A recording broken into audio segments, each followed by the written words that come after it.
Hello YouTube, j'espère que vous allez bien. Moi, ça va super bien. Donc, dans cette nouvelle vidéo, nous allons voir comment mettre sur pied une application de quiz, tout simplement. Déjà, très facile à mettre sur pied. Je vais pas vous prendre beaucoup de temps. Nous allons aller très vite.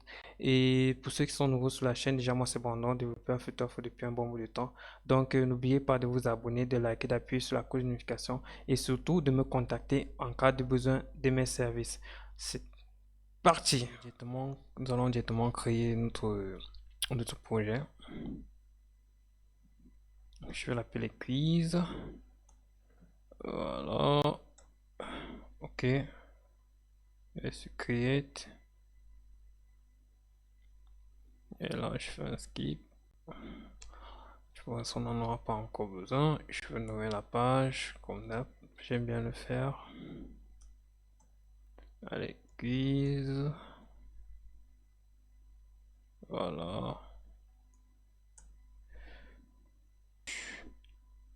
Je vais commencer par aller sur ce site. Je mettrai le lien dans la description où je vais trouver des API de quiz gratuitement. Je mettrai le lien dans la description, je tiens à préciser. Je vais prendre par exemple celui-là. Qu'est-ce que j'ai là? J'ai la page qui s'ouvre. Je vais aller sur voilà, je vais ici par exemple sur API. Voilà, nombre de quiz 10, catégorie générale et niveau médium, type multi-choice, URL. Ouais, je vais générer le lien. Ok, voilà le lien. Je vais copier celui-ci, copie. Je rentre sur Flutterflow. Je vais d'abord faire la config de notre API. Je viens là sur API, à créer API. Ok. Je vais nommer notre API. Je vais l'appeler quoi?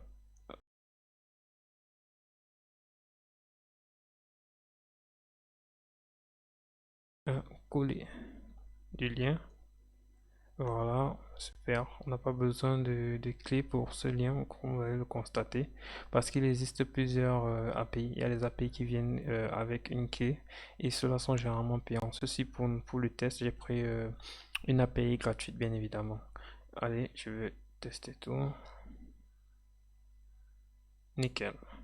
Donc voilà l'API et voilà la liste de nos questions avec des options de réponse. Donc normalement, ils sont au nombre de 10. Et puis on va passer au test. Qu'est-ce que je fais?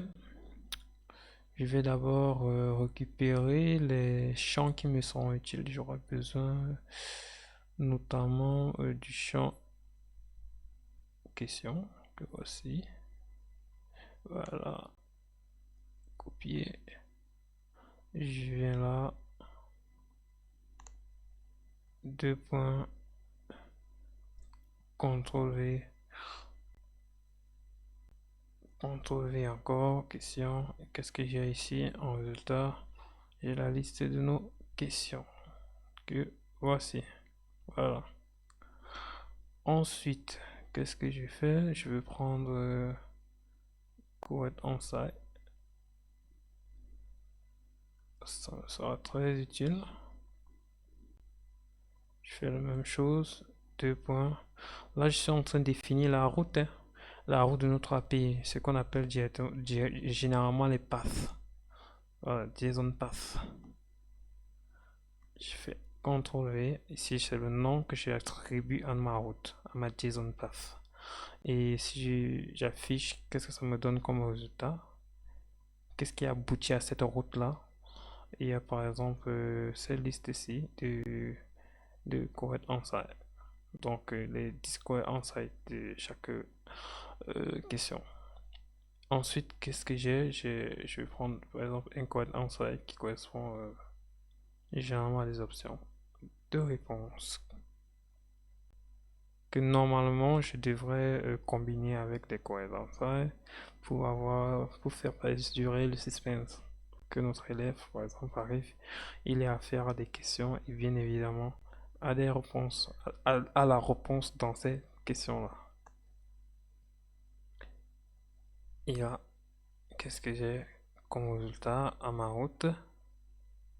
J'ai, voilà, j'ai une liste des listes des options de réponse. Je pense que ça peut déjà aller. Je vais pas aller trop dans les détails. Le but étant de vous montrer déjà qu'il est possible de faire des applications de type quiz. Donc, du moins, de vous montrer, de faire un point de vue général de la chose. Donc, de retour sur ma page, je vais, je vais ici, je vais utiliser un premier conteneur là. Voilà, que je vais agrandir. Attention. Voilà, que je vais agrandir comme ça.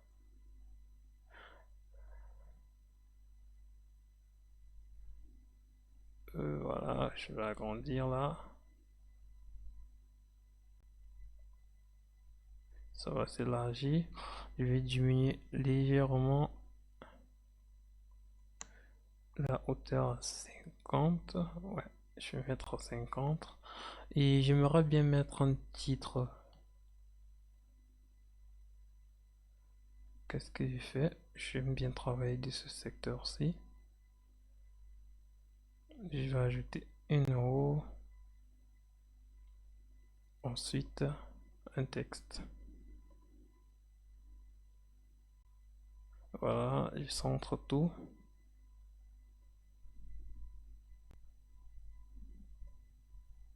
Voilà. Donc à ce niveau, je vais mettre un petit titre complet. C'est juste pour la déco, hein. Je vais mettre la play. Voilà. J'agrandis un peu légèrement.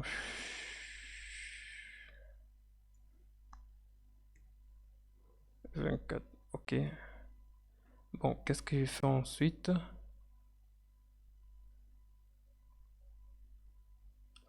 Je vais venir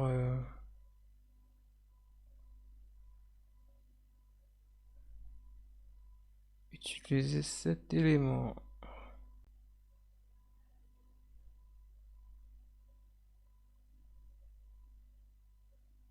Suite Paper Stack. Ok, je vais l'utiliser. Voilà. Puis, je fais quoi? Je vais prendre un conteneur. Je vais mettre un conteneur que je vais légèrement arrondir les bords qui sont esthétiques à 8. Voilà. Ensuite,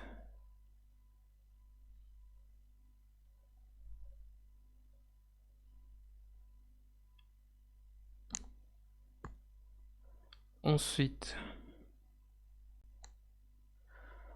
ensuite, je vais venir rajouter un autre conteneur à l'intérieur.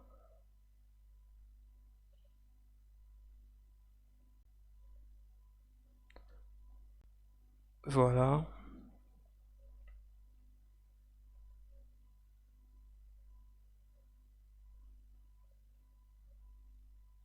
Ensuite, je vais venir rajouter un autre conteneur à l'intérieur. Mais avant, je vais d'abord augmenter une colonne. Voilà. Ensuite, je vais venir mettre le champ de question que voici. Je vais légèrement l'élargir. Déjà que ça, je pense que je vais mettre une autre couleur là. Bien, moi c'est pas important, hein. Je vais l'élargir. Voilà. Ensuite, je vais mettre là, je vais mettre notre couleur. Puis, disons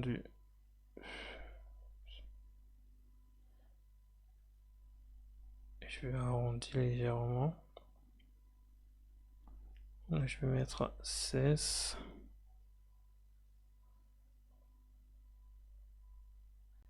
Et puis, je vais espacer un peu. C'est aussi bien, ça aussi important. Espacement de 15. Dans cette roue, je vais mettre du texte. Voilà. Je centre tout. Très important de bien centrer les choses. Attention.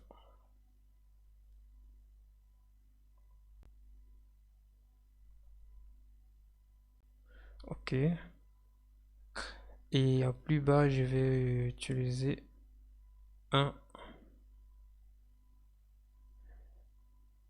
une roue dans laquelle je vais mettre... je vais utiliser une colonne, c'est mieux. Je vais utiliser une colonne.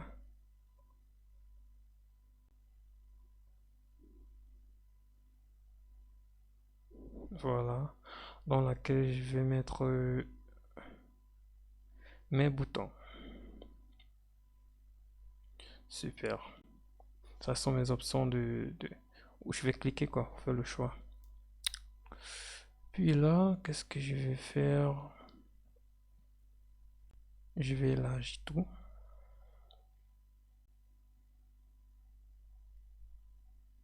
Je vais élargir tout. Je vais mettre là à 300. On va... Ouais, pourquoi pas. 300, 350, pourquoi pas.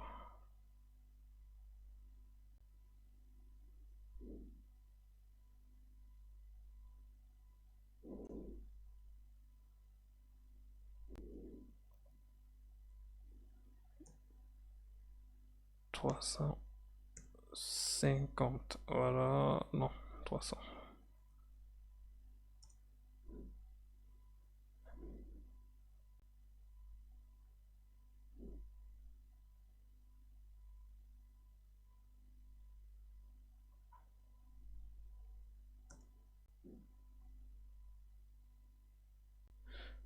'Donc,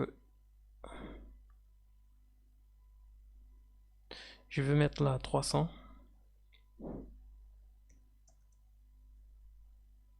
Voilà, super. Et je vais monter la longueur à 60. Cool. Ensuite, qu'est-ce que je vais faire? Je vais venir faire l'appel d'API, bien évidemment. Du moins, je vais d'abord changer le fond de ce conteneur que je trouve assez génial, mais le blanc, c'est trop clair. Je vais mettre quoi? Je vais mettre du bleu, du bleu, du bleu. Ouais, du bleu, c'est pas mal, je trouve. Ouais, c'est pas mal. Là, je vais mettre du blanc.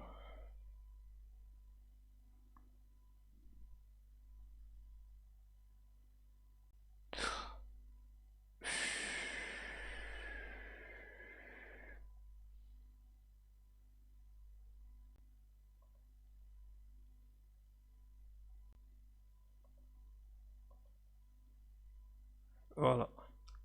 Ensuite, qu'est-ce que je fais? Je vais faire appel d'API.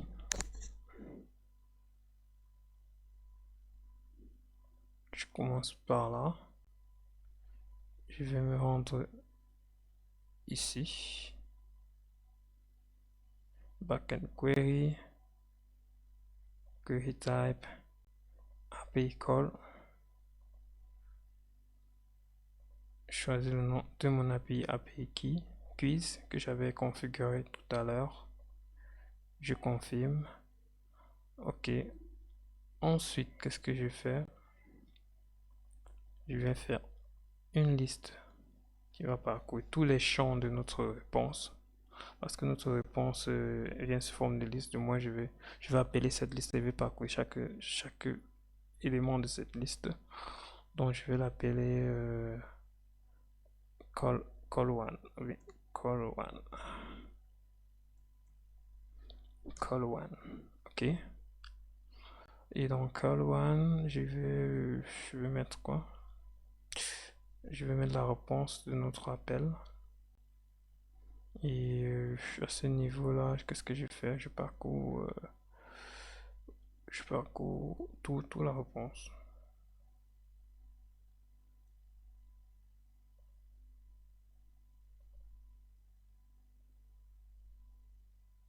Je parcours toute la réponse. Dollar, 2 points. Là, c'est pour parcourir toute la liste. Je confirme. Il me demande si réellement je vais faire une liste dynamique. Je valide. Et puis voilà. Ça se présente déjà comme une liste dynamique, ce qui n'est pas mal du tout. Ensuite, qu'est-ce que je fais?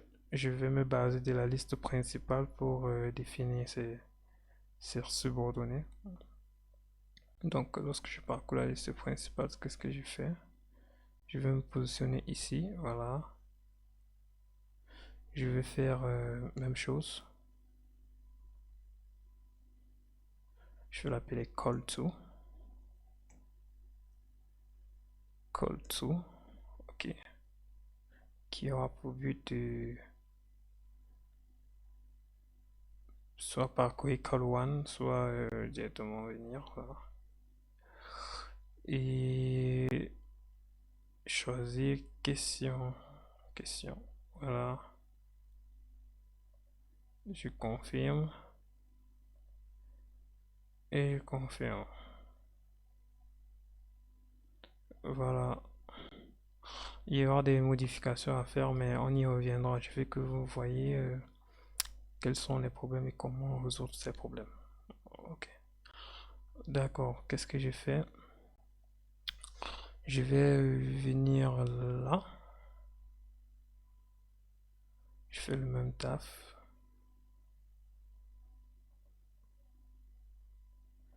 Je vais l'appeler call tree.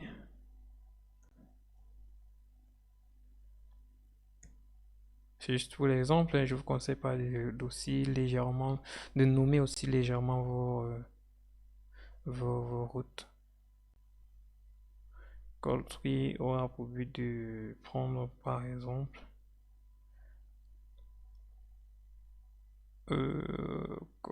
correct, ça, juste pour l'exemple, hein. Je confirme tout.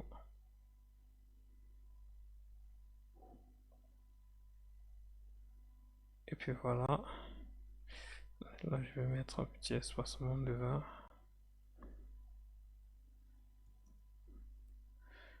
Voilà. Pourquoi ne pas changer la couleur?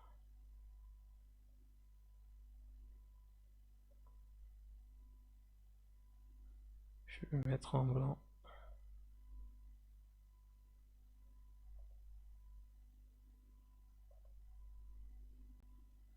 Voilà. Et le texte, je vais le mettre en vert.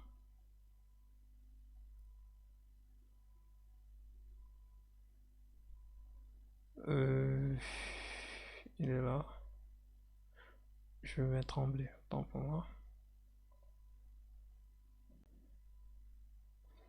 Ok. Et qu'est-ce que j'ai fait?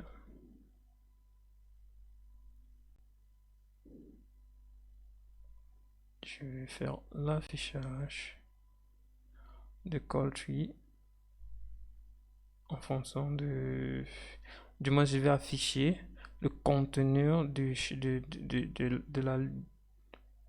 la variable ou bien de l'item, voilà. Je vais faire l'affichage de l'item de call tree. Ok. Je fais de même ici. Call to. je fais l'affichage de la variable de call2, de l'item autant pour moi, de call2. Puis voilà, si on teste tout, qu'est-ce qu'on obtient comme réponse?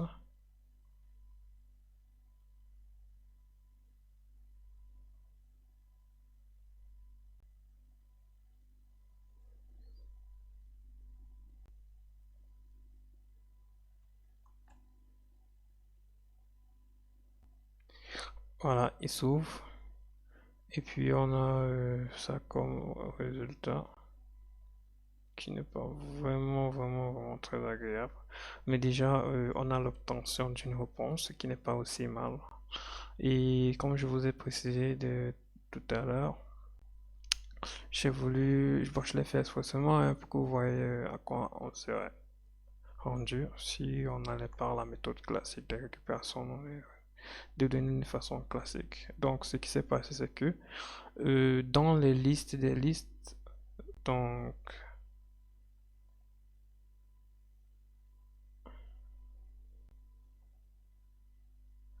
euh, dans cet exemple-ci, si on regarde par exemple, voilà, si on regarde par exemple la, la valeur de la patte, euh, voilà, vous voyez que ici, on a affaire à des listes qui sont tous dans une liste, que voilà. Et du coup, ça prête à confusion. C'est là que intervient la nuance parce que ici on a affaire à la réponse à l'obtention de listes quoi, à l'obtention de listes, ce qui n'est pas vraiment notre objectif.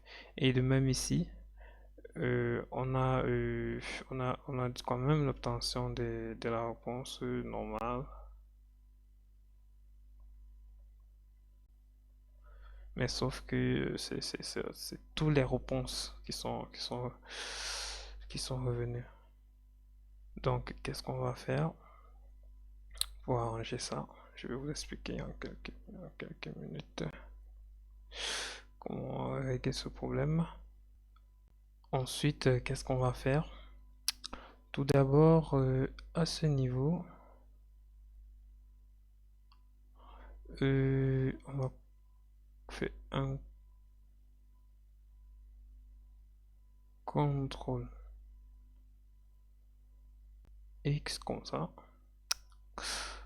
Ensuite, je vais utiliser une colonne. Bon, je vais aller du plus haut vers le plus bas, contrairement à la roue, pour bien délimiter les bordures du texte. Et là, je vais utiliser un texte, voilà, de couleur blanche de préférence, très rapidement.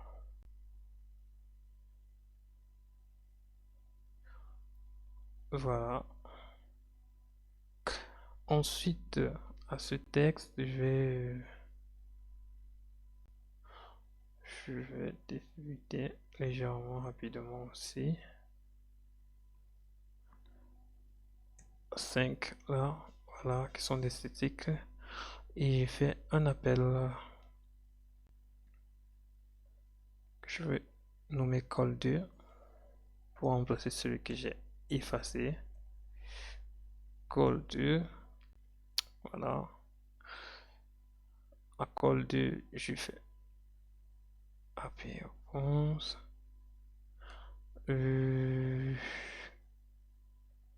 Custom question.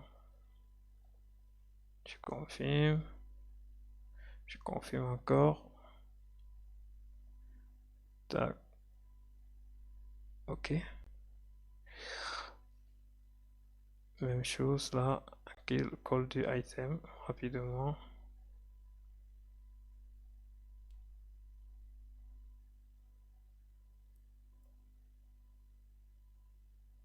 Et confirme. Sauf que cette fois-ci, je vais mettre une condition d'affichage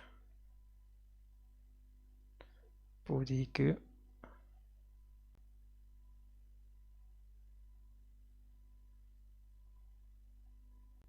ne t'affiche que si l'index de l'item 2, item 2 index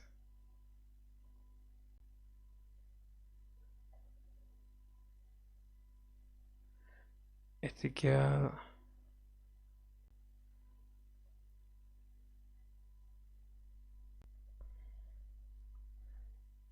à celui de l'item 1.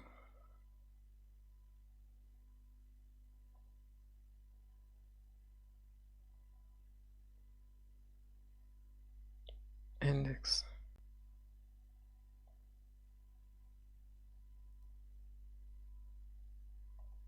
Et je confirme.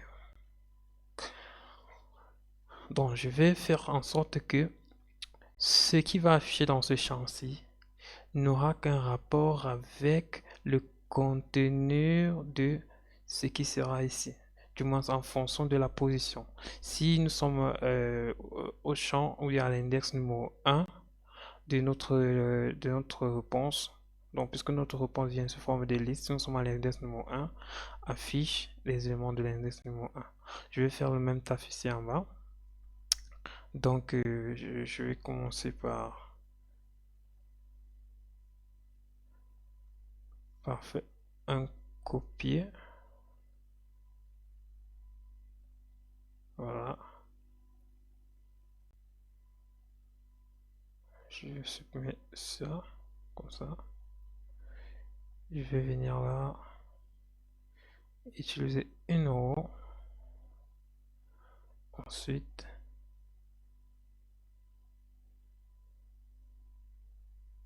oh non, voilà.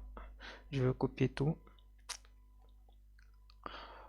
Et je vais centrer l'élément qui a été copié, très important. Voilà. Et puis, qu'est-ce que je vais faire ensuite? Je vais faire l'appel, plutôt ici. Je vais supprimer celui-ci. Je vais faire l'appel ici.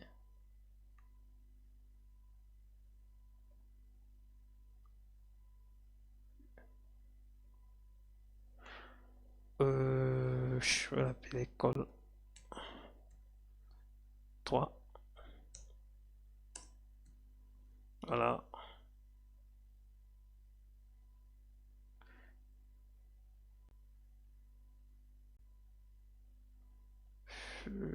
Qui va me donner custom option de question, confirme, voilà, je valide tout, voilà, super. Ensuite, qu'est-ce que je fais? Je viens ici, c'est ici, je vais l'appeler item option 3. C'est super important de bien nommer. Item call 3.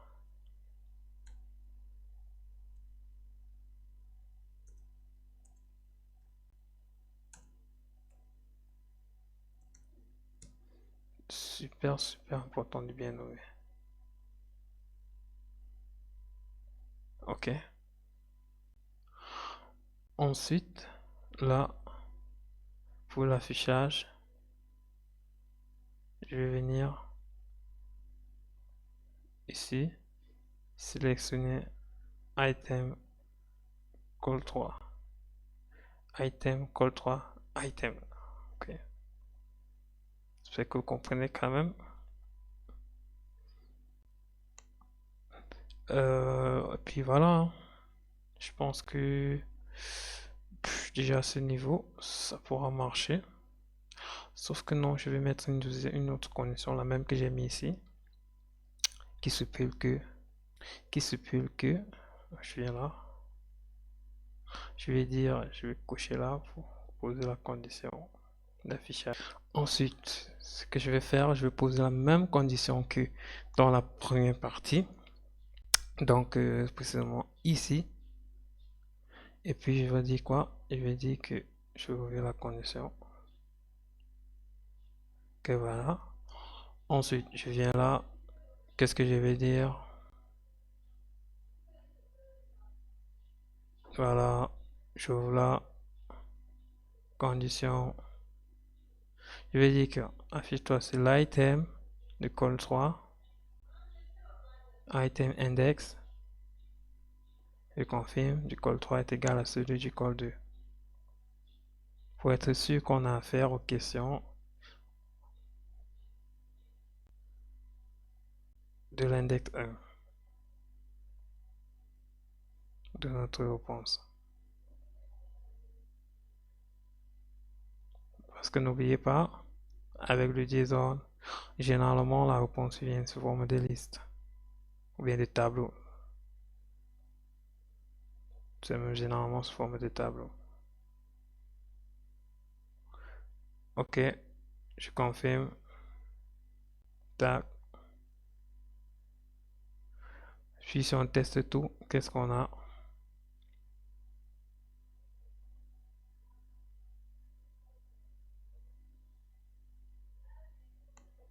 Euh, donc il s'ouvre et voilà ce qu'on a comme réponse. Voilà. Il restera à vous de dynamiser comme vous voulez. Et puis c'est un peu ça, hein. C'est un peu ça, c'est ça que vous pouvez donc vous inspirer de ça pour créer vos applications de quiz et pourquoi ne pas mettre des conditions, quitte à ce que si un utilisateur clique, ça va stocker sa réponse d'une variable que vous allez comparer avec la réponse. Et s'il est réel et qu'il prend peut-être le côté gauche, vous pouvez valider le point. Si il prend peut-être le côté droite et puis vous pouvez refuser le point, ça va dépendre de vous. Mais déjà, je voulais vous montrer que c'est possible de faire une très belle application de quiz avec Flutterflow. Et surtout, n'oubliez pas de vous abonner, de liker, d'appuyer sur la cloche de notification et de partager un max cette vidéo si elle vous a intéressé. C'était Brandon. On fonctionne. Ciao, big up.